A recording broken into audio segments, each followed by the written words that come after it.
Ina, podcast.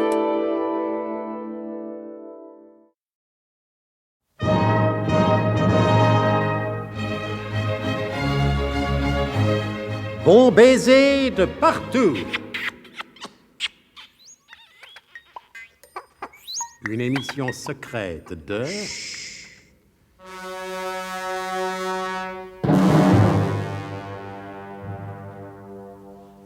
Donc, approuvant la suggestion de Mademoiselle Truscott qui préconise de laisser faire la nature, nos amis attendent patiemment que Jojo, l'auroch, veuille bien restituer par les voies les plus naturelles l'épingle de cravate qu'il a avalée. Oui, précisons que cette épingle de cravate contient un mini-micro-émetteur permettant aux naufragés de la préhistoire de rester en contact avec le grand-père du professeur qui, lui, vit en 1888. Justement, Pépé Ménerlage ne comprend pas. Alors vraiment, je ne comprends pas.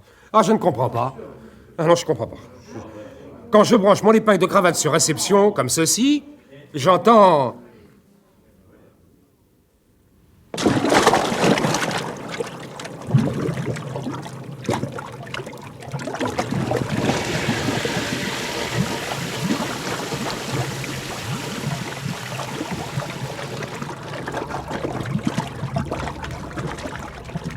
Ah non, vraiment, je ne comprends pas, je ne comprends pas.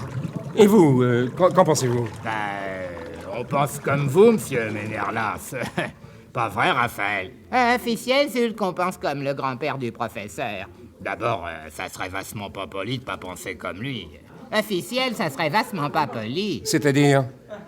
Il me semble que ça veut dire ce que ça veut dire, non? Oui, officiel, officiel. Mais d'un côté, si on considère officiel, Zut, hein! Voilà que je me mets à parler comme vous autres, les jumeaux croisés du renseignement. La discussion risque de s'éterniser. Et je ne peux pas laisser le fiston comme ça, il faut que je le tire de là. Seulement pour le tirer de là, il n'y a qu'une chose à faire. Construire un bigletron. Seulement comment construire un bigletron, hein? Oui, hein? Comment? officiel, comment? Ah non, c'est pas du Zul, c'est moi qui dis officiel. Pas vrai? Officiel, Zul. T'as raison, Raphaël. Oui, c'est possible. Mais en attendant... Si qu'on commandait une autre tournée. Et c'est ce qu'ils firent à l'instant même, la même année. Avec le rayon à démonter le temps, ces précisions ne sont pas superflues. À l'instant même, donc, Zorbec-le-Gras s'adressait à Willem Fermtag. Alors, mon petit Willem, alors, ce n'est pas le moment de lambiner. Ah, mais je ne lampine pas, Sobek. Alors, qu'est-ce que vous faites, alors? Rien, Sobek. C'est bien ce que je vous disais, vous lambinez. Je ne lampine pas puisque je ne fais rien. C'est bien ce que je vous reproche, Fermtag. La comtesse nous a donné notre impératif, retrouver le professeur. Eh bien, retrouvons-le. Ah, je veux bien, Sobek, mais comment? Comment le cherchons? Le cherchons, mais où ça, Sobek? Et où il se trouve, parbleu? Mais si on savait où il se trouve, on n'aurait pas besoin de le chercher. On a besoin de le chercher pour le trouver, imbécile. Mais comme on ignore où il se trouve, même en cherchant, nous avons le derrière du lac, Sobek. Enfin, une parole raisonnable. Pour une fois qu'une petite idée jaillit de votre épaisse cervelle prussienne. Ne manquons pas l'occasion. Quelle occasion, Et allons-y Sobek? tout de suite, allons-y. Mais où ça, Sobek? Mais derrière le lac. Vous avez bien dit derrière le lac. Vous n'avez pas précisé s'il s'agissait du lac du bois de Boulogne ou du bois de Vincennes, et encore. Il y a 2 lacs dans chaque bois, mais ça fait rien. Vous avez dit derrière le lac. Vous avez déjà fait un effort. Tenez, petit Willem, je vous fais les bisous. Dankeschön, Sobek. Aber warum? Vous n'avez pas dit que vous croyez que le professeur était derrière le lac? Nein, Sobek. Enfin, je ne suis pas sourd. Vous avez bien dit derrière le lac. Le professeur est derrière le lac, allons-y. Je n'ai pas parlé du professeur, Sobek, mais de nous. Comment? C'est nous qui sommes le derrière dans le lac. Mais qu'est-ce que ça veut dire, ça? Oh, c'est une expression française, Sobek. On avait été une expression française. Une expression française. Elle était un peu grossière. Vous savez comment sont les Français avec leur esprit gaulois. Alors, je l'ai volontairement, cette fois, corrigé un petit. Bon, alors, s'il vous plaît, qu'est-ce que ça donne sans correction? C'est profondément incorrect. Oui, ça va. Allons-y, allez. Je voulais dire qu'en essayant de chercher le professeur, sans savoir où il se trouve, nous étions dans un cul. Un cul de lac. Une queue de sac, imbécile. Un cul de lac, imbécile. C'est pour ça que vous me faites perdre mon temps? Hein? Une derrière de sac. Voilà. Soigneusement noté, ben, Sobek. noté, imbécile. Une derrière de sacoche, compris. Alors, je suppose, mon petit Zorbec, que si vous êtes encore ici, c'est que vous avez retrouvé le professeur. Et c'est-à-dire, adorable comtesse, que nous nous apprêtions justement à partir pour nous mettre à sa recherche. Ce n'est pas encore fait. Ah non, mais ça va être fait, ça va. Pour l'instant, nous sommes le derrière dans le sacoche. Fermtac, c'est vous, imbécile. L'imbécile, c'est vous, mon petit Zorbec.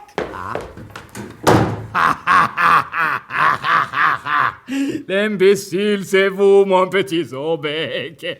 Elle ne vous a pas envoyé dire, l'adorable comtesse. Ah, bonne écoutez, salutations distinguées. Je crois que la comtesse a prononcé un mot de trop. Lequel? Cherchez, ça vous occupera.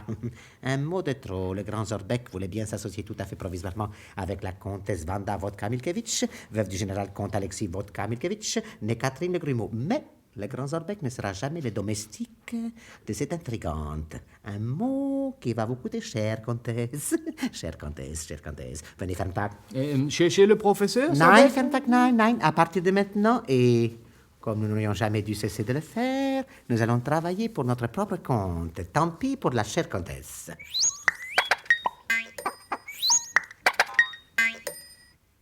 Et comme ils ne cherchaient plus celui qu'ils prenaient pour le professeur Ménère-Lâche, ils le trouvèrent. Mais enfin, ils trouvèrent Pépé Ménère-Lâche au café napolitain. Voyez, mon petit Wilhelm, comme la chance nous sourit. Le professeur, là-bas, à cette table, en compagnie des frères Jules et Raphaël Fodersch. Mais je croyais, Zorbec, que nous ne cherchions plus le professeur. Nous ne le cherchons plus pour la comtesse. Mais maintenant que nous l'avons trouvé, nous allons pouvoir faire de grandes choses, mon petit Wilhelm. Venez, venez, venez. Vous avez raison, Zorbec. Allons-y. Et comme le dit si justement l'expression Non, française... ferme-ta. Nous sommes au napolitain. Mais les Italiens comprennent le français. Et l'expression dit comme ça, Bon, n'est-ce pas? lancez comme il est, je sens que rien ne pourra l'arrêter. Bon. Je crois d'ailleurs que c'est un proverbe.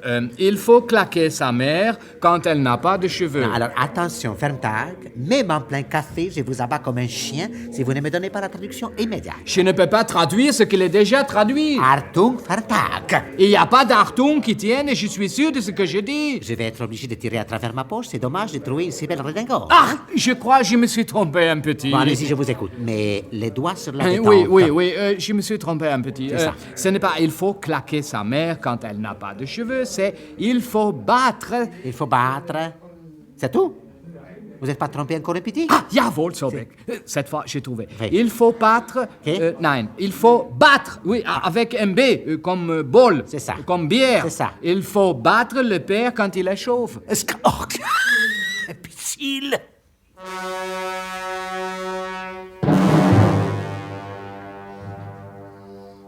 La rencontre de Zorbec le Gras et de Pépé Ménère-Lâche aura-t-elle une influence décisive sur la construction du biglotron?